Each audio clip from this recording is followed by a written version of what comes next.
देखो, ना तो इसके पास बात करने का टाइम है, ना इसके पास सांस लेने की फुर्सत होती है। मतलब हर टाइम बिजी, काम काम काम। मतलब अगर आपने ज्यादा बड़े सपने देख लिए हैं और आपको लगता है कि बहुत परेशानी, थकान, बिजी हैं आप, टाइम ही नहीं आपके पास दुनियादारी के लिए, तो ऐसा करना आपके और आपके गोल्स के लिए सही नहीं है। अगर आप हमेशा टायर्ड फील करेंगे तो आपके किसी काम को जल्दी खत्म करने की एनर्जी नहीं बचेगी और आप क्रिएटिव भी नहीं रह पाएंगे। इसके लिए आपको एक ऐसे सिस्टम की जरूरत पड़ेगी जो काम सच में करती है। इम्पोर्टेंट चीजों पर फोकस करना और अपने काम को कैसे करना है ये सिखाएगी। तो आइए सपनों को पूरा करने की इस जर्नी में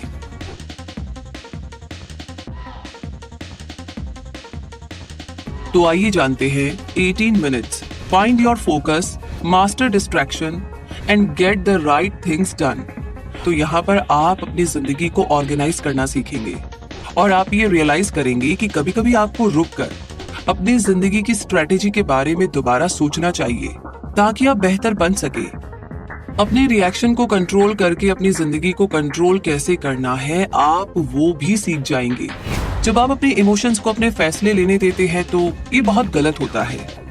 इसीलिए आपको कुछ सिंपल ट्रिक्स भी यहाँ पर सीखने को मिलेंगे, क्योंकि खुद को पहचानने से ही सक्सेस का रास्ता खुलता है। अपने पैशन को चुनने में गाइड करेगी। इसके लिए आपको सबसे पहले बताए गए 4 एलिमेंट्स पर फोकस करना होगा और इसके बाद आगे अपने पैशन को ढूंढने के बाद आप अपने दूसरे स्टेप की तरफ बढ़ सकते हैं, जो है अपने लाइफ के फोकस एरियाज को चूज करना। अगर आप एम्बिशियस हैं, आप अपने स्कोप को बेहतर तरीके से समझेंगे और उसे बोझ जैसा महसूस नहीं करेंगे। इन सारे प्रिंसिपल्स को जान लेने के बाद लास्ट को टाइम मैनेजमेंट रूटीन सिखाएगा, जिससे आपकी जिंदगी बदल सकती है। तो क्या आप अपनी लाइफ को 18 मिनट्स में चेंज करने के लिए तैयार हैं? अगर आपका जवाब हाँ है तो चलिए इस जर्नी को शुरू करते हैं और सबसे पहले बात करते हैं आगे बढ़ने की होड़ को कम करना। यानी हम सब अपनी गलतियों को मानने से डरते हैं। कुछ लोग जब किसी प्रोजेक्ट को शुरू करते हैं तो फुल स्पीड में काम करते हैं। वो सोचते हैं कि ऐसा करने से उनको सक्सेस जल्दी मिल सकती है, लेकिन कभी कभी रुककर, सांस लेकर और फिर अपनी स्ट्रेटेजी के बारे में दोबारा से सोचना चाहिए। जब भी आपको लगे कि आप कुछ गलत कर रहे हैं तो आपको कुछ देर के लिए खुद को स्लो कर देना चाहिए। अगर आप एक बहस या झगड़े में फंसे हैं और आपको लग रहा है कि शायद आप गलत साइड खड़े हैं, तो अपनी स्पीड को स्लो करके ध्यान से सोचना चाहिए कि आगे क्या कहना है। दूसरी स्ट्रेटेजी है रुक करके फिर से शुरू करना। चलिए मानते हैं कि आप अपना एक बिजनेस शुरू करना चाहते हैं और आपको लगता है कि आप गलत डायरेक्शन में जा रहे हैं या फिर आपका आइडिया सक्सेसफुल नहीं हो सकता। इससे पहले कि आप अपने फेल होते बिजनेस में ज्यादा टाइम और पैसा लगाएं, आपको ऐसी सिचुएशन में रुककर सब कुछ फिर से शुरू करना चाहिए। तो आइए डॉक्टर एलन रोजेनफील्ड का एग्जाम्पल यहाँ पर लेते हैं। वो Columbia school of public health के डीन थे और उन्होंने हमेशा दूसरों की मदद में ही अपना ज्यादातर जीवन बिताया, खासकर HIV लोगों की मदद में। डॉक्टर एलन एक बड़े लीडर थे और उनके गुजर जाने के बाद स्कूल ऑफ पब्लिक हेल्थ का नाम उनके ऊपर रख दिया गया। एक बार डॉक्टर एलन छोटे बच्चों को वैक्सीनेशन देने पर अपने दोस्त ली के साथ डिबेट कर रहे थे। डॉक्टर एलन इस सब्जेक्ट में नॉलेज रखते थे और उनका मानना था कि बच्चों को वैक्सीन देना चाहिए। अपनी बात को सही साबित करने के लिए उन्होंने सॉलिड फैक्ट्स भी दिए, जिसमें बताया गया है कि किस तरह वैक्सीन ने लाखों लोगों को पोलियो और मिजल्स जैसी खतरनाक बीमारियों से बचाया है। दूसरी तरफ उनके दोस्त ली वैक्सीन के खिलाफ थे। ली ने इंटरनेट में एक आर्टिकल पढ़ी थी जिसके बेसिस पर वो अपनी बात को सही मान रहे थे। उन्होंने कहा कि वो आर्टिकल साबित करता है कि वैक्सीन से काफी लोगों को नुकसान पहुंचा है। डॉक्टर एलन इस सब्जेक्ट के एक्सपर्ट थे, इसीलिए वे ली के बिना ठोस सबूत वाले आर्टिकल के ऊपर हंस भी सकते थे, लेकिन उन्होंने ऐसा नहीं किया। उन्होंने गुस्सा करने और खुद को सही साबित करने के बजाय बहस करना बंद कर दिया। थोड़ा स्लो हुए और थोड़ी देर सोचा। फिर डॉक्टर एलन ने ली से कहा कि उन्होंने उस आर्टिकल को नहीं पढ़ा है और उसे पढ़ने के बाद ही वो अपना फीडबैक देंगे। तो ठीक इसी तरीके से काफी लोग ये सोचते हैं कि अगर वो अपनी गलती मानेंगे तो वो अपना सम्मान, पोजीशन और पावर खो देंगे, लेकिन सच्चाई इसकी ठीक उल्टी है। पूरी दुनिया के सामने अपनी गलती को मानना एक स्ट्रॉन्ग और मजबूत शख्स होने की निशानी है। इसलिए अगर आपकी कोई बात या फिर कोई काम नहीं बन रहा हो तो उसे खत्म करके कुछ और नया शुरू करने में कोई गलत बात नहीं है। अपनी जिद में अपने फ्यूचर के मौकों को मत खोइए। ऐसी सोच जो आपको रोके रखे उसे छोड़ देनी चाहिए। यही सक्सेस पाने और आगे बढ़ने का रास्ता है। और इस आगे बढ़ने के रास्ते में सवाल है कि आपको कहाँ पहुंचना है। मतलब ये कि आपको याद है आपके स्कूल के मैथ्स टीचर को आप पसंद नहीं करते थे और उनकी ही वजह से आप मैथ्स में फेल हो गए थे और शायद डिग्री भी नहीं ले पाए थे। बहुत सारे लोग ऐसे ही जाल में फंस जाते हैं क्योंकि हम बाहर के फैक्टर्स को हमारी प्रेजेंट सिचुएशन के नतीजों पर हावी होने देते हैं। अपने फैसलों के बारे में बात करें तो हमें लगता है कि हमारी लाइफ का कंट्रोल हमारे हाथ में है, पर आप गलत हैं। अक्सर किसी ट्रिगर पर जब आप बिना सोचे झट से रिएक्ट करते हैं तो उसकी वजह से आप इन नतीजों पर पहुंचते हैं। एग्जाम्पल के लिए आपके मैथ्स टीचर जिन्होंने आपको कम मार्क्स देने का डिसीजन लिया, तो यहाँ पर आपको अपना फोकस बदलना होगा। लाइफ की ट्रिगर को हमारे नतीजों यानी कि हमारे रिजल्ट को कंट्रोल करने देने के बजाय आपको खुद ही अपने रिजल्ट को कंट्रोल करना होगा। और आप ऐसा तभी कर पाएंगे जब आप ये सोच लेंगे कि आपको क्या नतीजा चाहिए, क्या रिजल्ट चाहिए। फिर आपको स्लो हो जाना चाहिए और वैसा रिएक्शन ढूंढना चाहिए जो गारंटी देगी कि आपने जैसा सोचा है वही नतीजा, वही रिजल्ट निकलेगा और आपको मनचाही सक्सेस मिलेगी। पीटर एक कंसल्टेंट है। उनके एक क्लाइंट का नाम हंटर था जिनकी कंपनी पर बहुत सारे केस चल रहे थे और उनका नाम प्रेस के सामने बहुत ही खराब था। पीटर हंटर के प्रॉब्लम्स को सुलझाना चाहते थे। एक दिन हंटर ने पीटर से कहा कि दिखने में तो वो उनकी हेल्प के लिए रेडी लगते हैं, पर वो उनकी कंपनी को इन प्रॉब्लम से उबार नहीं पाएंगे। हंटर ने पीटर से ये भी कहा कि उन्होंने पहले भी बहुत सारे कंसल्टेंट्स को हायर किया था और पीटर के फेल होने के बाद आगे भी कंसल्टेंट्स हायर करेंगे। इस बात को सुनकर पीटर को बहुत बुरा लगा और हंटर के ऑफिस से निकलने के बाद उन्होंने फौरन अपने अंकल को कॉल किया और अंकल से कहा कि वे हंटर को पसंद नहीं करते, इसलिए वे उसकी कंपनी के लिए काम नहीं करेंगे। अंकल इस बात को सुनकर हंसे और पीटर को एक इम्पोर्टेंट लेसन सिखाया। उन्होंने कहा कि ये जरूरी नहीं है कि हम जिसके साथ बिजनेस करते हैं वो हमें पसंद आए, हमें तो बस अपने बिजनेस या काम पर ध्यान देना चाहिए। इसीलिए पीटर ने डिसाइड किया कि वे हंटर के लिए काम करेंगे और वहां उन्होंने काफी सालों तक काम भी किया। एक दिन पीटर हंटर के ऑफिस गए और वहां शेल्फ में अपनी लिखी हुई किताबें देखी। पीटर ने पूछा कि क्या हंटर ने उस किताब को पढ़ा है। हंटर ने जवाब दिया, हाँ, उसने वो बुक पढ़ी है और ये भी बताया कि बुक बहुत अच्छी है। उस एक बातचीत ने पीटर के मन में हंटर के लिए उनकी सारी भावनाओं को बदल दिया। अब वे हंटर को पसंद करने लगे थे। अगर पीटर ने हंटर को नापसंद करने की वजह से उसकी कंपनी में काम नहीं किया होता तो उन्हें वो जॉब नहीं मिलती जो उन्हें सालों तक पैसे देता रहा। तो एग्जैक्टली यही होता है जब हम अपने रिएक्शन को डिसाइड करने देते हैं कि हमें आगे क्या करना है, और इन्हीं वजहों से हम बहुत सारे अच्छे मौके भी खो देते हैं। तो इस तरीके से कोई भी मौका आप ना खोए, उसके लिए आपको सही कदम चूज करना होगा।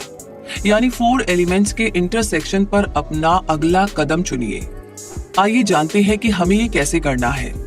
हम बहुत ही शोर शराबे वाली दुनिया में रहते हैं और बहुत सारी चीजों को करना चाहते हैं। कभी कभी हमें लगता है कि हम ये कर ही नहीं पाएंगे क्योंकि हमें पता ही नहीं होता है कि क्या चूज करना है। फिर आखिर में हम कुछ नहीं करने का फैसला लेते हैं। तो आप अभी से इस पर काम करना शुरू नहीं करेंगे तो आगे जाकर लाइफ में इतने ज्यादा मौके आएंगे कि आप डिस्ट्रैक्ट हो सकते हैं। आपको 4 एलिमेंट्स पर यानी कि 4 एलिमेंट्स पर ही फोकस रखना है।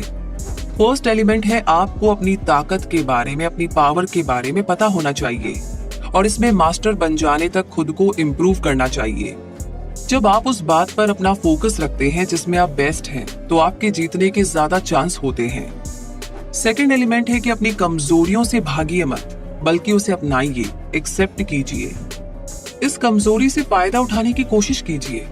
अगर लोगों को पता चलेगा कि आपको अपनी कमजोरियों से कोई तकलीफ नहीं है तो आपको कोई हरा नहीं पाएगा। थर्ड एलिमेंट आता है कि अगर आप में कुछ बात है जो सबसे यूनिक, सबसे अलग है, तो उसे चेंज ना करें। दुनिया से अलग और डिफरेंट होना बड़ी बात होती है। जब आप वही करते हैं जैसे पूरी दुनिया फॉलो कर रही है, तो आप कंपटीशन में शायद ही जीत पाएंगे। इसीलिए आप में जो बात अलग है उसे एक एडवांटेज की तरह लीजिए और उसका फायदा उठाइए। फोर्थ एलिमेंट है कि अपनी जिंदगी का, अपनी लाइफ का पैशन ढूंढना। जब आप आने वाले साल की प्लानिंग शुरू करेंगे तो आप फोकस अपनी इच्छा पर रखें, ना कि उन चीजों में जिससे आप पैसे बनाते हैं। आपका पैशन ही एक ऐसी चीज होनी चाहिए जिसे आप हमेशा कर सके और उसे करने के लिए कुछ सोचना ना पड़े। तो चलिए एक परफेक्ट एग्जाम्पल देखते हैं कि कैसे एक इंसान ने अपनी कमजोरी को अपनाकर उससे अपना काम बनाया। जॉफ एक सक्सेसफुल आदमी है और बड़े दिल वाले होने के लिए बहुत ही फेमस है। चैरिटी फाउंडेशन को अपनी जायदाद का बड़ा हिस्सा देना उनका सबसे बड़ा अचीवमेंट था। एक बार जॉफ अपने दोस्त के साथ लंच कर रहे थे, तभी वहां वेटर ऑर्डर लेने आया। जॉफ ने उससे श्रिम्प्ड सैलेड मंगाया, लेकिन कहा कि उन्हें अपना सैलेड सैल्मन के साथ चाहिए, श्रिम्प के साथ नहीं। वेटर ने हंसकर जॉफ से कहा कि वो इसका अरेंजमेंट कर लेगा और कहा कि इसके लिए उन्हें एक एक्स्ट्रा $1 देने पड़ेंगे क्योंकि सैल्मन श्रिम्प से ज्यादा महंगा है। कुछ पल सोचने के बाद जॉफ ने कहा कि अब वे श्रिम्प ही लेंगे, सैल्मन नहीं। हालांकि जॉफ काफी अमीर है, लेकिन फिर भी वे $1 की भी कीमत समझते हैं। कुछ लोग कह सकते हैं कि जॉफ बहुत कंजूस है या फिर अजीब है, लेकिन उन्हें जॉफ की सोच के बारे में कुछ नहीं पता जिसने उन्हें सक्सेसफुल बनाया है। जॉफ अपने प्रिंसिपल्स को बहुत ही स्ट्रिक्टली फॉलो करते हैं। उनका मानना है कि अगर कोई चीज रिटर्न में डबल वैल्यू नहीं देती तो उसके लिए अपने पैसे लगाना बेकार है, फिर चाहे वो $1 ही क्यों ना हो। जॉफ एक ऐसी एग्जाम्पल है जिन्होंने अपनी कमजोरी को अपने खिलाफ नहीं बल्कि अपने फायदे के लिए इस्तेमाल किया। इन्हीं प्रिंसिपल्स की वजह से उन्होंने अपनी दौलत बनाई। जॉफ का पैसे के लिए जो ये अजीब सा नजरिया है उसे उन्होंने दिल से अपनाया है। अगर आप एक ऐसी जिंदगी जीना चाहते हैं जो दूसरों से अलग है, तो आपको खुद को पहचानना होगा। आपको अपनी ताकत यानी कि अपनी पावर और कमजोरी के बारे में भी पता होना चाहिए, ताकि आप उन पर फोकस करके उन्हें अपने काम में लगा सके। दूसरों से अलग होने की वजह से आपको शर्मिंदा होने की जरूरत नहीं है। आपको सक्सेसफुल बनना है क्योंकि आप अलग हैं, यूनिक है। और ये बात जान लेने के साथ अब आगे हमें डिसाइड करना होगा कि करना क्या है। Deciding what to do. आइए जानते हैं। क्या आपको वो वक्त याद है जब आपके पास करने के लिए बहुत सारे काम होते थे, लेकिन आपको पता ही नहीं था कि स्टार्ट कहां से करना है? एक्चुअली हम सभी को ना इससे गुजरना पड़ता है। हमें लगता है कि किसी काम को ज्यादा करने से हम ज्यादा प्रोडक्टिव होंगे, लेकिन हकीकत में ये इससे ठीक उल्टा है।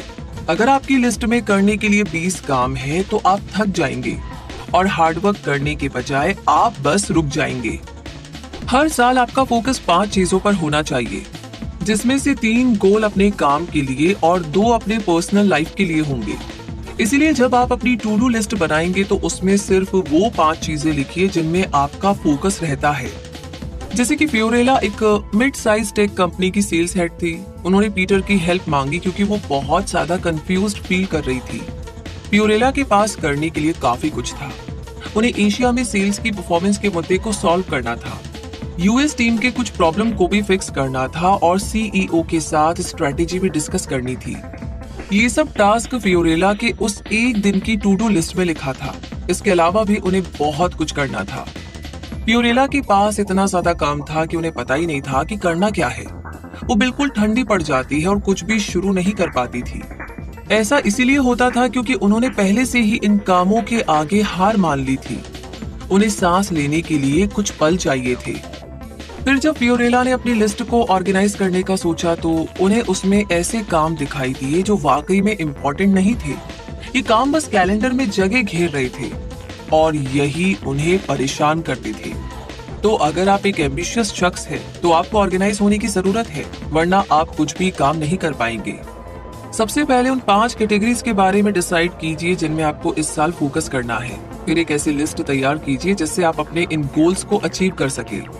ऐसा करने से आप ये पक्का कर लेंगे कि आपका टाइम वेस्ट नहीं होगा। इससे आप फोकस्ड रहेंगे, आपको कोई डर नहीं होगा और सारा दिन थका हारा भी आप महसूस नहीं करेंगे।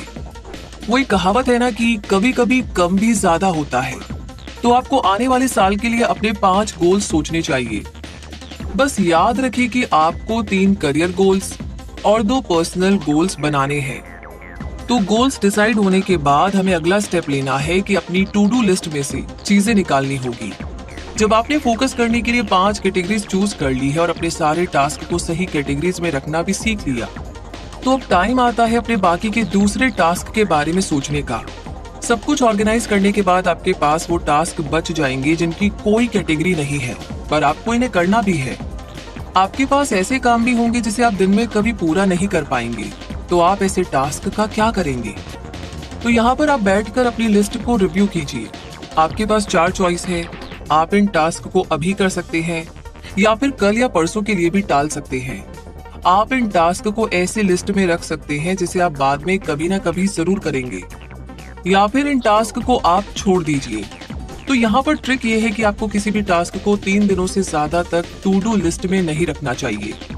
इस अधूरे टास्क से आप थका सा महसूस कर सकते हैं, इनके बोझ के नीचे दब सकते हैं और खुद को कहीं खो सकते हैं।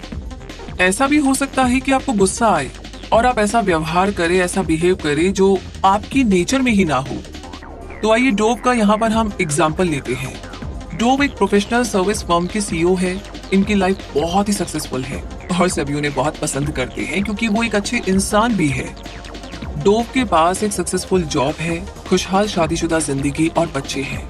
वो इंटेलिजेंट भी है और अपनी कम्युनिटी का भी ख्याल रखते हैं। डोव काफी किताबें पढ़ते हैं, जिस वजह से पार्टियों में लोग उनके आसपास रहना पसंद करते हैं। हालांकि एक दिन डोव ने अपना फोन फेंक दिया था जो उनके किसी एम्प्लॉय को लगते लगते बचा, लेकिन इसके बाद उन्हें एहसास हुआ कि ऐसा करना उनकी आदत नहीं है, ये उनकी पहचान है ही नहीं। डोव एक अच्छे इंसान है जिन्हें सारे लोग पसंद करते हैं। तो आखिर उस दिन उन्हें हुआ क्या था? अब सिंपल तरीके से कहे तो उनके टास्क की लंबी सी लिस्ट को लेकर वो बहुत ज्यादा परेशान थे। डोव के काफी काम ऐसे रह गए थे जिन्हें वो पूरा नहीं कर पाए थे। इस वजह से वे खुद को बेकार महसूस करते थे। उनके पास जो भी अचीवमेंट थे उन्हें लेकर वे बिल्कुल भी खुश नहीं थे। उन्हें लगता था कि वे और भी बहुत कुछ कर सकते हैं।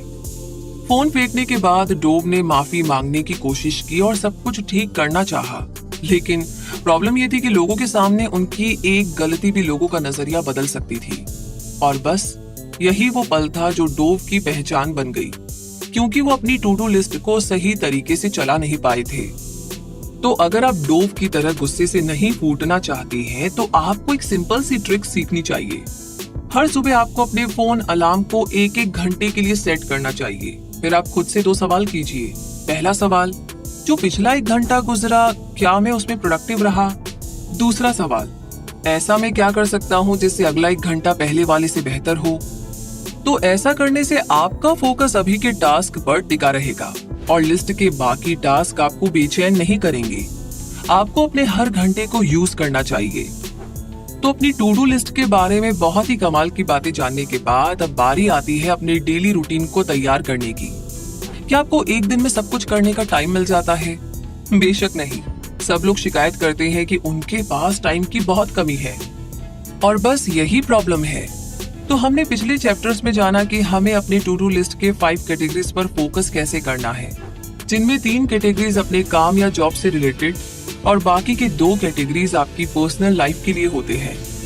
एक ऑर्गेनाइज्ड लिस्ट रखने से टाइम की कमी की प्रॉब्लम एक मैजिक की तरह खत्म नहीं हो सकती। असली चैलेंज तो है आपके प्लान की एग्जीक्यूशन, यानी कि आप अपने प्लान को कैसे चलाते हैं। इतने सारे डिस्ट्रैक्शंस के रहते हुए आप अपने प्लान पर कैसे टिके रह सकते हैं, ये एक बड़ा सवाल है। तो इसका जवाब बहुत ही सिंपल है। आपको एक रूटीन बनानी पड़ेगी।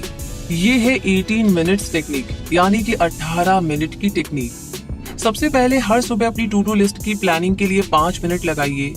याद रखिए, आपको वही काम लिखने हैं जो आपके 5 कैटेगरीज में फिट बैठते हो। फिर हर घंटे आपको 1 मिनट के लिए अपनी प्रोडक्टिविटी चेक करनी चाहिए और देखना चाहिए कि आप कैसे और इम्प्रूव कर सकते हैं। सबसे लास्ट स्टेप आता है कि हर रोज दिन के आखिर में 5 मिनट के लिए ये रिव्यू करना कि आपका दिन कैसे बीता। आप ये पूछ सकते हैं कि आपने दिन भर में क्या सीखा, आपको कौन सी बात में इम्प्रूव करना है। जैसे कि जैक ललान एक फिटनेस गुरु थे। वो लोगों से भरी नावों के साथ खुद को बांधकर 1 माइल तक स्विम करके इन नावों को खींचने के लिए फेमस थे। वैसे ऐसा करना काफी यूनिक है, जिसके लिए काफी ज्यादा पावर चाहिए। जैक का शो टीवी पर आता था और ये शो अमेरिका के टीवी पर चलने वाली सबसे लंबी फिटनेस शो थी। ये 34 सालों तक चली थी। लोगों को ये नहीं पता था कि जैक एक टीवी सेलिब्रिटी से बढ़कर थे।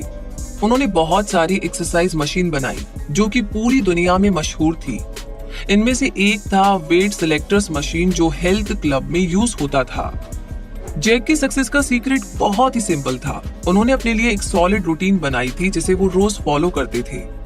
जैक हर सुबह 2 घंटों के लिए एक्सरसाइज करते, 1.5 घंटे के लिए वेट लिफ्टिंग करते और बाकी के आधे घंटे में स्विम या वॉक करते। 90 साल की उम्र में जैक गुजर गए, पर आखिरी दिनों तक वे अपनी उम्र के बावजूद भी अपना रूटीन फॉलो करते रहे। उनकी लिखी हुई आखिरी बुक थी लिव यंग फॉरएवर, जो उनकी 11वीं बुक थी। 90 की उम्र में बुक लिखना आसान बात नहीं है, लेकिन अपने ओल्ड एज में वेट लिफ्ट करना सुपर ह्यूमन जैसा है। जैक को पता था कि अपना फोकस कहाँ रखना है और वे इस बात को कभी नहीं भूलते थे। उन्होंने कभी एक दिन की भी छुट्टी नहीं ली, क्योंकि वे अपनी रूटीन की पावर में बिलीव करते थे। अगर आपको भी जैक जैसा एक्स्ट्रा ऑर्डिनरी और सक्सेसफुल बनना है, तो आपको अपने गोल्स को अपना रिचुअल बनाना ही होगा। 18 मिनट्स रिचुअल को अपनी लाइफ में अप्लाई करना शुरू कीजिए और देखिए कि आपकी लाइफ रोज कैसे बेहतर होती है। तो इसी के साथ टाइम आ गया है कंक्लूजन का। तो मुद्दा मामला ऐसा है कि यहाँ पर अब आप जान ही गए हैं कि कैसे अपने 18 मिनट खर्च करके अपनी जिंदगी आप बदल सकते हैं। ये जानने के बाद अब आप थोड़ी देर रिलैक्स कर सकते हैं। आपको जो भी बातें रोक कर रखती है, आपको उन्हें छोड़ना होगा। खुद की गलतियों को मानना कमजोरी नहीं है, बल्कि ये एक स्टेप है जिससे आप बेहतर सोचेंगे और अच्छा काम करेंगे। आपने ये भी सीखा कि अपने रिएक्शन को कैसे कंट्रोल करना है, ताकि आप अपनी जिंदगी को कंट्रोल कर सके। ये हमेशा आपके इमोशंस पर डिपेंड नहीं करता।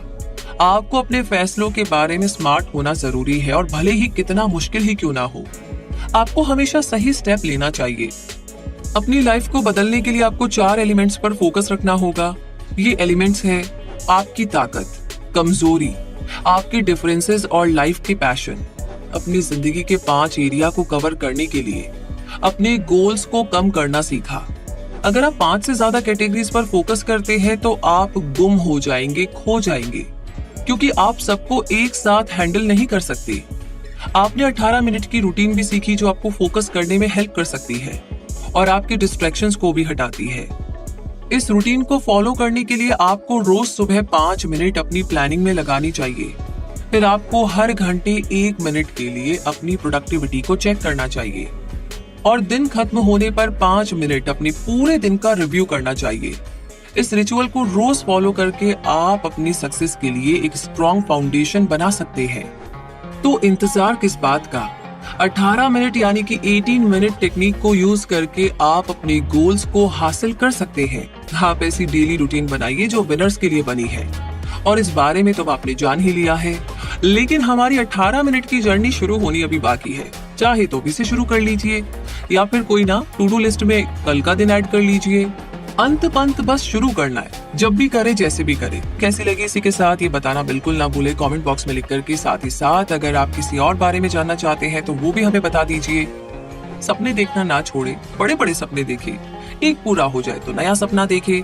सपनों को अपडेट करते रहिए, लेकिन बताए गए सारे जितने भी रूल्स हैं, प्रिंसिपल्स हैं, उनको फॉलो करते हुए, ताकि पैसा भी आता रहे, सुकून भी मिले, फील भी आती रहे और कोई कंप्लेन ना हो। राइट? चीजें ना बैलेंस होनी चाहिए। तो चीजों को बैलेंस करने के लिए लग जाइए फिर से एक और मिशन पर। बहुत जल्दी ही आपसे फिर से कुछ ऐसी नई बात लेकर जो 100% हमारी प्रॉब्लम को सॉल्व कर देगी। एक्शन बस हमें लेना है। ओके, तो रखिए अपना बहुत सारा ध्यान। हमेशा खुश रहे, मुस्कुराते रहे। जय हिंद।